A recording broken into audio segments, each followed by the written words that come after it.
aga siis oli kuidagi vaim nõrgaks, sest akna vahelt tuli sellist jäist õhku, et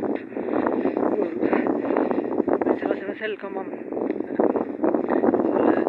temmukarva teki, mis on samal ka hõlst. Tukkusin edasi natukene. Need ei tukkud ka väga, pesin pesu või tegin muid asja, aga natuke tukkusin. Ja siis, aga siis tegi ka tahtmine tulla ujuma ja tulin praegu. Kuidas see kell on 11, on tegi sellest. Ja ujuda oli tore ikka, tore, vesi oli mõnus karge ja päike paistis selle külma vee pinnal ja musta silma, nii et ma midagi ei näinudki, kui ma ujusin, aga see polegi vaja midagi näha, tuleb lihtsalt pärivoolu ujuda. Ja et kumb on siis parem, kus Koidu ajal või praegu, jah, et küsimus on väga huvitav küsimus. Ei, Koidu ajal on parem, sest Koidu ajal on see külm vesi, eks ju, mis on hea. Aga siis on ka see looduse majesteetlikkus, see, et just kõige parem energiaga aeg. Nii et see ei ole küsimuski, mida on parem. Et Koidu ajal on umbes 77 miljonit korda parem kui praegu, aga praegu on ka päris hea. Ei ole midagi, ei kurda, minus sai natuke karastada. Aga praegu on lihtsalt nagu ujumine, eks ju, midagi muud väga ei ole. Koidu ajal on ka see vaimne aspekt. Nojah, ja ma mõtlesin, millest ma siis täna räägin. Peaks nüüd rääkima ka, siin keegi saagis midagi. Mingid mehed vastu mulle ka ujuma, küsis, kas vesi on märg. Ma ütlesin, et väga karg on väga tore ja seda kohe saavad teada. Ongi minusuguse elu, et igasugused mehed räägivad. Üks hüppas kõik hüppelüüriga tuli rääkima ja kogu aeg räägib. Ja tuleb taliujuvaid, neid naisi on vähe, siis peab meestega rääkida. Nojah, millest ma täna räägiks? Ma räägiks asjast, selles ma olen loll, jah. Ja, et kõik inimesed on natuke lollid, mina olen ka loll. Aga ja ma vaatasin nüüd huvitavat YouTube'i videot, kus olid selle ülikooli naisujujad. Nendest oli juttu naisujujatest, kus oli samas ülikoolis see Lia Thomas, kes tegelikult ei ole naine, kes on mees, kes mõttis aastakese mingid hormoone, isegi mingid kirurgiat ega midagi polnud teinud, aga see poleks ka midagi väga muutnud. Ja siis oli uju ja meesujujana oli ta väga selline viletsapoolne kuskil mitmesajandatel kohtadel. Aga siis hakkas naisujujaks ja hakkas kohe meeletult võitma. Ja muidugi sellega olid probleeme, sest see oli näha kohe, et see on petu kaup ja lisaks need olid ikkagi noored tüdrukud, eks ju, väga noored tüdrukud ja need pidid olema samas riietusruumis selle alasti mehega, eks ju. Mille kohta nad ütlesid, et see on ikka väga, väga õudne. See ebameeldiv, eks ju, õudne võib-olla ei ole, ebameeldiv ikka. Ja siis, kui nad selle üle kaebasid, siis neid sõimati igasugusteks, ma ei tea, hoobideks ja ma ei tea, midagi kõigeks. Ja käid kõva känseldamine ja vaimne vägivald. Aga nüüd võetakse sealt, öeldi, et ülikoolid võetakse kõik rahad ära. Ma räägin, jutt on ikkagi miljonitest. Ja siis nüüd nad vabandasid nende tüdrukute ees.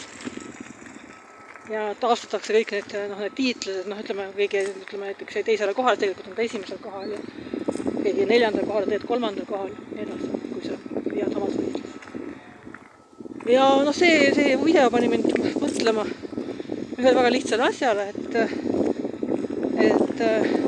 on olemas arvamused, veendumused, eks ju, väärtused ja siis on olemas rahastatud arvamused. Kui mul on päriselt mingi arvamus, siis on arvamus vahet üle, kas ma siis makstakse või ei maksta. Tore, kui makstakse ka, aga kui ei maksta, siis ikka see arvamus on arvamus. Ja näiteks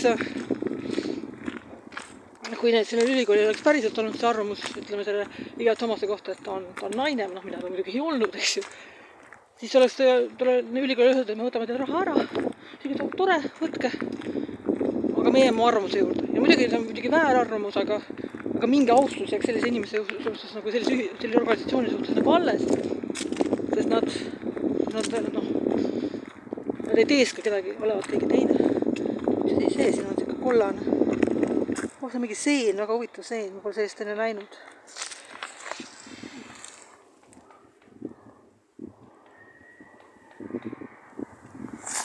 nojah.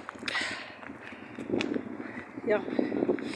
ja noh, ütleme, kui keegi satub, ütleme, tal on mingi arvamus, satub mingis organisatsiooni, kus sellest makstakse ka, väga tore, aga siis noh, muutub poliitiline võim või midagi juhtub ühiskonnas, siis see inimene peaks selle oma arvamuse juurde ikkagi edasi jääma. Ja noh, muutuma siis vabadusvõitlejaks või äärmusel põgenema eksiili. Aga ta peab oma arvamuse juurde jääma, et kui ta ei jää, siis ei ole ehtne arvamus, see on rahastatud arvamus. Ja noh, kuna neid vabadusvõitlejaid ikka vähem kui arvamusavaldajaid, siis peab eeldama, et paljud arvamused on ikkagi rahastatud.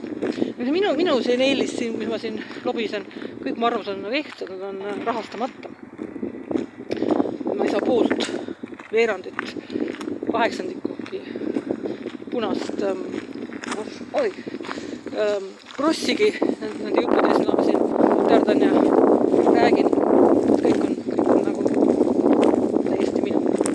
Aga mis mu viga, mille ma olen teinud vea elus, on see, et ma olen aeg-ajalt hakanud argumenteerima, üritanud vähemalt vaielda inimestega, kes on kindlasti rahastatud arvamusena. Ja orjadega ei vaielda. Eks jah. Et siis ongi, kuna ühiskonnas viimasel ajal ikkagi asjad muutuvad väga kiiresti, siis on mõned arvamused juba väga sellise tugevalt näha. Näiteks hea näide on, eks ju, see Ukraina sõja näide, kus mõtleme enne, kui see sõjategevus intensiivistus 2022. aastal, oli siuksed, ma ei tea, patsifiste hüppas siin ringi, et oi, eks ju. Ja nad on kõik sõjapid järsku. Nii järsku inimene ei muutu patsifistiks sõjades, mitte kunagi. Ja koroona asjad ka muidugi, et inimesed, kes väga, väga ägedalt seda koroonatrummi lõid, on nüüd natuke tagasi tõmmanud, isegi palju tagasi tõmmanud. Ja koroona siiamaani, aga meil sealt ei loe iga päev, kuidas mingi vaene 97-aastane suri. Ja ootamatult ajalist, ma ei tea, portaalist. Ja ajalist vist enam väga enam ei loeta. No nii. Et jah, et üks asi, mis ma olen endale lubanud, et ma enam rahastatud arvamusavaldusega ei vaidle. Mitu korda on olnud juhtum, et hakkab midagi ütlema ja mul on tahtmine esitada vastu argument. Ja ma ei räägi mingites internetifoorumist, aga ma räägin ka tavaelust. Ma lihtsalt olen vait. Sellepärast ma näen, et ta on rahastatud arvamusega, see on seda, et kui rahastus võetakse ära või tuleb mingi mujalt teistsugune rahastus, siis ta võib hakata veendunult rääkima seda juttu, mida räägin mina. Ja see on ka totter, sest pole ka tema tegelikult arvamus. Ja see küsimus, et mis arvamused sellisel inimesel üldse on? Arvamus, ma ei tea. Süüa iga päev 3 korda ja see on muidugi arvamus. Kõrge rohis, kus tavaliselt kassid mediteerivad pärast kui koju, nad on öössel seda päeval magavad kodus. Nii. Olgu. Aga jah, see oli mul õige mõte, et Koidu all on ikkagi see energia majesteetlikkus olemas, nii et kui järgmine kord on vaim nõrk, siis tuleb kuidagi veel rohkem kokku võtta. Aga praegu oli ka hea. Lihtsalt jääb all see Koidu all majesteetlikkus. Ja see oli minu rahastamata ja on ka minu rahastamata arvamus. Nii, siin on mingi linnukene puu otsas. See on tavaline tihane. Üks oli siin räht oli väga tore. Kus ta rähni oled pannud, sõber? Rähni oled sisse soolanud. Nii, aga olgu, aitab.